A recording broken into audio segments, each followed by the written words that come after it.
안녕하세요. 반갑습니다. 피플앤인사이트의 김현주입니다. 고객과 기업의 브랜드를 연결하는 그 모든 접점을 의미하는 고객 경험이 최근 몇 년 동안 대기업을 중심으로 화두였는데요. 최근에는 인사 분야에서 직원 경험이라는 단어가 떠오르고 있습니다. 자, 오늘은 그래서 긍정적인 직원 경험을 만드는 이야기를 좀 나눠볼 텐데요. 우선 제 옆에 전문가 두 분을 모셨습니다. 자, 이은옥 이사님 인사 부탁드릴게요. 안녕하세요. 저는 15년차 인사쟁이, 현재는 피플앤인사이트의 인사자문으로 있는 이은옥입니다. 반갑습니다. 네, 반갑습니다. 네, 그리고 제 옆에 또 임태윤 대표님 나와 계십니다. 네. 안녕하세요. 저는 외국계에서 오랫동안 일하다가 이제 리모트로 일하는 친구들을 연결해주는 리모트자 플랫폼 플렉스웍을 창업한 임태현입니다. 네, 반갑습니다. 반갑습니다. 자, 그럼 우선 직원 경험, 이게 무엇일까요? 그 직원 경험에 대한 이야기부터 먼저 해주시죠. 제가 먼저 우선 여러분께 질문을 드릴게요. 질문이요? 네. 여러분께서 지금까지 경력 기간 중에 가장 보람을 느꼈던 순간은 어떤 때셨나요? 생각나세요? 그 순간은 어떻게 일어나게 됐을까요? 반면 가장 힘들었던 시기는 언제였나요? 무엇 때문에 그런 일들이 발생하게 되었을까요? 이에 대한 저의 답변은 앞으로 이어지는 대화 중에 알려드리도록 하겠습니다. 그 사이에 여러분의 경험도 한번 상기를 해봐 주세요. 직원 경험에 대한 정의는 단어 그대로 직원의 경험, 즉 직원들이 회사와 상호작용하는 경험에서 느끼는 인상을 의미합니다. 예를 들면 처음 회사에 입사 지원하기 위해 채용 정보를 검색하는 순간부터 입사 후 재직하고 퇴사하기까지 회사, 상사, 동료들과 수많은 상호 접점이 발생하겠죠. 그리고 HR 패러다임 관점에서는 이런 직원의 경험과 인상의 부정적인 부분을 긍정적인 것으로 개선하도록 경험을 새롭게 디자인하는 것을 의미합니다. 경험을 새롭게 디자인한다. 굉장히 인상적인데요. 그거 어떻게 하는 거죠? 직원 경험 디자인이란 회사의 환경을 설계할 때 직원들의 참여와 의견을 적극적으로 수렴함으로써 그들이 원하는 것과 필요한 것을 반영해서 긍정적인 경험을 할 수 있도록 디자인하는 것을 일컫습니다. 그래야만 회사가 좋은 경험을 주고 싶다는 의도 그대로 직원들이 인식하고 그래서 회사에서 계속 일하고 싶어 하도록 하는 거죠. 기존엔 회사가 직원들이 필요한 것을 예측해서 설계를 했다면 이제는 그런 결과론적 접근과는 달리 결과에 이르는 과정인 여정에서의 경험과 느낌을 중요시한다는 것이 다른 점이라고 할 수 있습니다. 네, 그렇군요. 그럼 이 직원 경험이라는 이 개념은 어떻게 생겨나게 됐을까요? 네, 처음 직원 경험이라는 용어가 사용되기 시작한 것은 실리콘밸리라고 합니다. 첨단 기술 산업의 메카인 실리콘밸리에서 기업들은 항상 신기술 역량을 가진 인재를 유치하기 위해 치열한 인재 전쟁을 하고 있습니다. 그래서 기업들은 우수 인재들이 일하고 싶어하는 일터로서 어떤 뚜렷한 비교 우위를 선점할 수 있을까 하는 관점에서 직원 경험이 대두되기 시작했던 거죠. 얼마 전 아마존에 다니는 제 지인에게 들은 이야기인데 동료 직원들이 회사에 대한 자부심도 크고 일에 대해서도 만족을 하는데도 불구하고 이직률이 높아서 평균 근속이 3년 내외라고 합니다. 3년이요? 네네. 저는 1년이라고 들었는데. 그러세요? 네. 그 이유가 이제 마이크로소프트나 구글처럼 선두 기업들 간의 인재 쟁탈전이 치열하기 때문이라고 합니다. 그런 상황에서 HR은 단순한 임금이나 승진 같은 일시적 보상에만 머물지 않고 인간의 근본적인 느낌, 경험까지도 고려한 조직 환경을 만들기 위한 새로운 조건이 필요했던 것입니다. 그렇군요. 자, 직원 경험이 좋으면 좋은 인재를 유치할 수 있고 또 그들이 또 몰입을 해서 장기 근속까지 할 수 있다. 이런 말씀인 것 같은데 제 짐작이 맞나요? 정확하십니다. 네. 현대의 사람들은 각자 다양한 자신만의 가치와 기호를 추구하고 이를 실천하고 타인한테도 또 존중받고 싶어 합니다. 예를 들면 사회 공동체에 선한 영향력을 끼치는 기업의 제품들을 구매한다거나 아니면 환경 보호를 위해 불편을 감수하는 소비를 하거나 본인만의 특정 라이프 스타일을 드러내는 것에 당당해지고 있어요. 또는 투자 대비 효율성 높은 가성비를 중시하는 사람들도 있고요. 소비에 있어서도 가치 소비나 경험 소비 등과 같이 단순히 사용의 목적만이 아닌 구매부터 사용 과정까지 느끼는 감성적 충족과 심리적 만족감에 기반하는 경험을 더 중시하게 되었다는 거죠. 이는 일터에서도 동일하게 발현되고 있습니다. 생애의 한 시기를 함께할 고용주가 본인의 노력이 효율적으로 결실을 맺도록 가성비 있는 업무 환경을 제공하고 자신의 가치와 심리적 요구를 충족시킬 조직 문화 환경도 마련되어 있기를 원하는 것과 같죠. 이런 얘기 하시니까 제가 최근에 이제 원격으로 이 리모트 채용 플랫폼 운영하면서 원격으로 일하고 하는 친구들, 후보자들과 인터뷰했던 게 좀 기억이 나는데요. 그러니까는 저희가 옛날에는 오피스를 출근하는 게 너무나 당연한 거였잖아요. 근데 이제 그들 아까 말씀하신 대로 라이프 스타일에 되게 당당해지고 자신만의 가치나 기호를 추구하니까 이제 재택으로 일하고 싶은 친구들, 리모트로 일하고 싶은 분들 당당하게 이제 회사에 요구를 하는 거죠.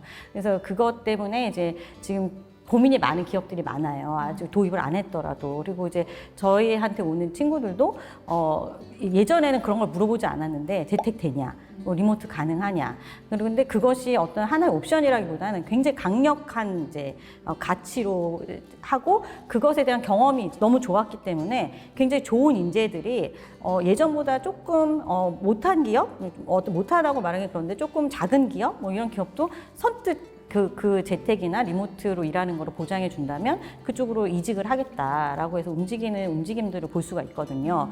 그래서 미국에서 나온 어떤 데이터들을 보면 리모트 워크를 하는 기업들에서 이제 이탈률이 40% 정도 감소되고 일반적인 오피스 출근하는 기업보다 그리고 장기 근속도 훨씬 높고 그다음에 제가 인터뷰했던 이제 한국의 국내 스타트업인데 거긴 4년간 한 명도 이탈한 사람이 없다고 하더라고요. 그래서 진짜 말씀하신 게 제가 현장에서 만났던 사람들한테 느낄 수 있었던 것 같아요. 네, 이게 데이터로 말씀하시니까 더 확실하게 와닿는 것 같네요. 네. 흥미롭게도 보통 저희가 매슬로의 5단계 인간의 욕구를 얘기를 하는데 그 최상위 2단계인 자아실현 욕구와 존중의 욕구와도 정확하게 일치하는 것을 확인할 수 있었습니다. 자, 이제 추상적인 얘기는 쉽게 와닿지 않으실 테니 여기까지 하고 좀 더 현실적인 예시로 전해드리겠습니다. 아, 네, 역시 센스가 있으시네요. 자, 그럼 좀 더 빠르게 한번 말씀 들어볼까요? 네, 이제 본론으로 들어가서 제가 오늘의 대화에 처음으로 질문드린 좋은 경험과 그렇지 못한 경험에 대해서 제 사례를 말씀드려 볼게요. 제 직장 생활 22년 동안을 돌아봤을 때 제 일에 가장 정서적으로 깊이 충족되고 몰입돼서 전문가로 성장했던 시기들을 떠올리면 언제나 회사에 훌륭한 사장님이 계셨거나 아니면 굉장히 이상적인 리더십을 발휘하는 상사분이 함께 했던 시간이었던 것 같습니다. 반면 힘들었던 시기는 같은 회사임에도 불구하고 새로운 상사분이 일부 팀원들을 신뢰하지 않거나 경력 개발의 기회를 공평하게 주지 않았을 때였던 것 같아요. 분명 이런 상태들은 같이 일하는 동료나 회사의 임금이나 복리후생에 다양한 영향을 주는 요인들이 있었을 텐데 왜 저는 사장님이나 제 상사를 먼저 떠올랐는지 생각을 해봤는데요. 한 직원의 근무 기간 동안의 경험을 결정짓는 가장 큰 요인이자 조직 문화를 팀 문화에 또 전파시키는 책임과 권한을 가지기 때문입니다.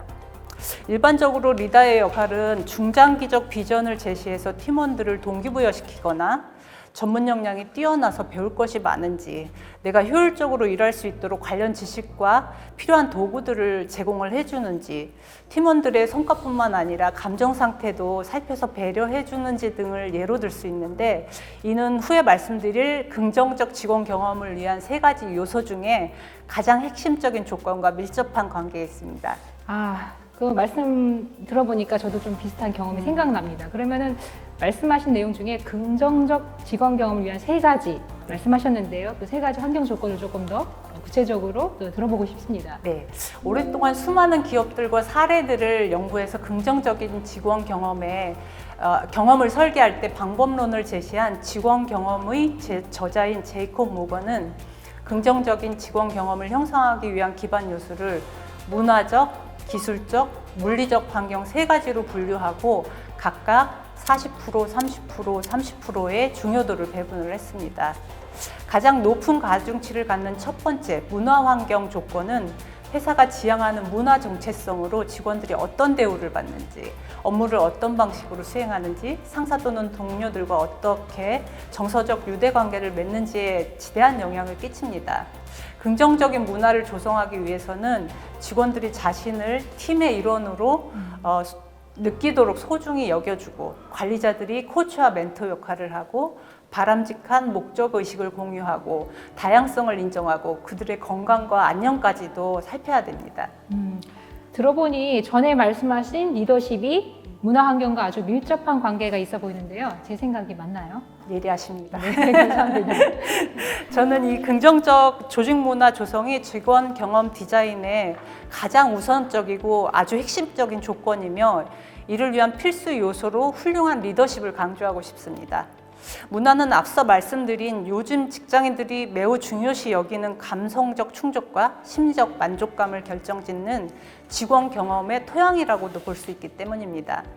조직 문화 정체성 설정에 가장 크게 영향을 미치는 사람은 분명 창업자 또는 조직의 최고 의사 결정자일 것이며, 설계는 일반적으로 인사 부서가 하게 되겠죠.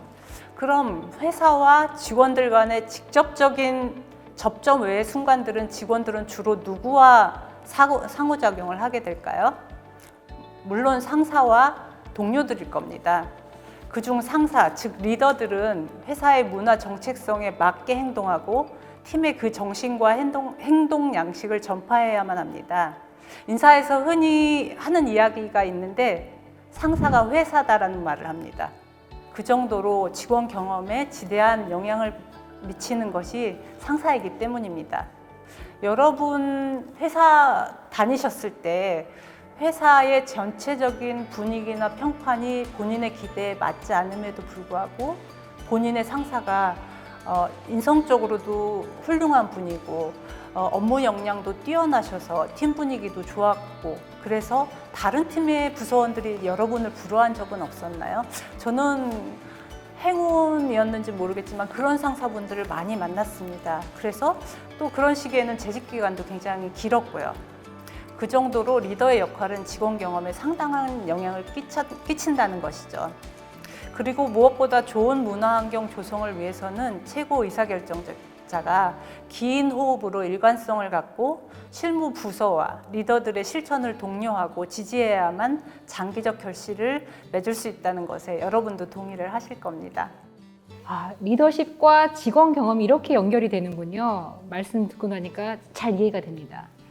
저도 생각해보니까 그 창의적인 혁신 문화로 유명한 넷플릭스가 생각나는데요. 넷플릭스는 no rule, 규칙이 없다 이런 얘기를 하면서 실제로 업계 최고의 또 대우를 해주고 있지만, 직원들이 어떤 자신감, 그러니까 책임과 자율성을 가지고 그렇게 일할 수 있도록 하는 넷플릭스의 문화가 생각이 나네요. 좋은 사례 공유해 주셔서 감사합니다. 네. 오늘도 하나 배웁니다. 자, 그럼 이어서 이 나머지 두 가지 환경에 대해서도 조금 더 말씀을 드리고 싶습니다. 두 번째로 기술 환경은 회사의 이메일 프로그램, 사내 메신저, 각종 인사, 회계, 물류, 영업 시스템 등 업무에 사용되는 모든 하드웨어, 소프트웨어를 일컫습니다. 회사는 직원들의 니즈에 필요한 기술을 모든 직원들이 사용할 수 있도록 하게 해야 되며, 업무를 효율적으로 처리할 수 있는 기술 환경을 갖추기 위한 노력을 해야 됩니다. 제가 근무했던 회사나 주위의 일부 선진 기업들에 다니는 친구들의 이야기를 들어보면 기술 환경이 의외로 낙후되어 있어서 불필요한 단순 업무 과정으로 어려움을 호소하는 걸 자주 들었습니다. 특히 기술 관련 전문가들은 자신의 경력 관리를 위해서 선진 시스템을 사용하는 기업으로 이직하는 경우도 종종 발견을 했고요.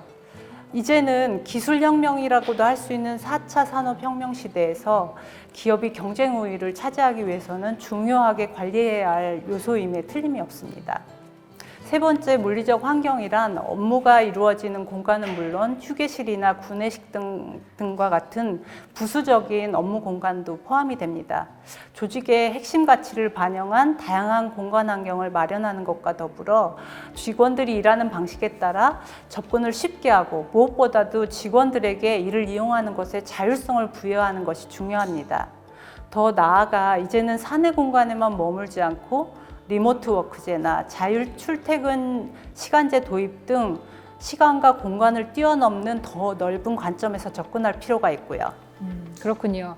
아무래도 물리적 환경 하면은 리모트 워크, 재택근무를 빼놓지 않을 수 없는데요. 임 대표님 조금 더 뭐 덧붙이시고 싶은 말씀 있으실까요? 네, 아까 말씀드린 것처럼 진짜 이제 젊은 친구들이 굉장히 많이 요구를 하고 있고 기업도 고민을 많이 하고 있는 걸로 알고 있어요. 근데 예전에는 유연근무라고 하면 시간의 자율, 그렇게 이제 저희가 얘기할 수 있었는데 지금은 리모트 근무라고 해서 이제 공간의 자율까지 직원들이 요구하고 있는 셈인 거고, 그래서 어떤 이제 교수님이 얘기하시는 게 예전에는 노동의 개념이 시간과 장소를 점유하는 것도 같이 볼 수 있었는데 이제는 시간과 장소 점유가 이제 노동이 될 수 없고 이제 역량의 점유로 볼 수 있을 것 같다. 그래서 이제 노동이라는 것의 어떤 이제 정의도 바뀌면서 우리가 이제 이런 변화들을 직원들이 이미 이제 코로나로 인해서 경험을 했기 때문에 이제 기업들이 받아들이고 조정하는 어떤 그런 모습들을 보여야 되지 않을까 그런 생각을 하게 됐습니다. 그러면 저는 이제 사내에서의 업무 공간에 대해서 조금 사례를 들어볼게요. 최근 급성장하고 있는 한 국내의 인사 시스템 플랫폼 회사는 전 직원들에게 고가의 사무의자를 제공하고 통째로 다 라운지로 꾸며서 그곳에 바리스타 직원이 상주해서 직원들에게 상시 다양한 음료를 제공하기도 하고, 시차 출퇴근제를 도입하고 연차를 1분 단위로 쪼개서 쓸 수 있게 하고, 장기 근속자들에게 휴양 숙박권을 부여하는 등 따뜻한 프로페셔널을 지향한다는 가치에 부합하는 물리적 환경을 조성하고 있습니다. 최근에는 스타트업사들부터 대기업들까지 많은 기업들이 이와 유사한 노력을 하고 있는 것으로 발견되고 있고요. 일례로 LG솔루션은 어디서든 성과에만 집중하는 자율근무 문화라는 기치에 맞춰서 지난해 직원들의 출퇴근 시간을 줄여주기 위해서 직원들이 자택에서 접근이 용이한 지역에 공유 오피스를 활용해서 거점 오피스를 도입하기도 했고요. 야, 연차를 1분 단위로 쪼갠다니 굉장히 놀라운데요. 네. 회사가 시스템 솔루션 회사라서 그렇군요. 저희는 상상할 수도 없는 1분 단위라는. 어쨌든 말씀 잘 들었습니다.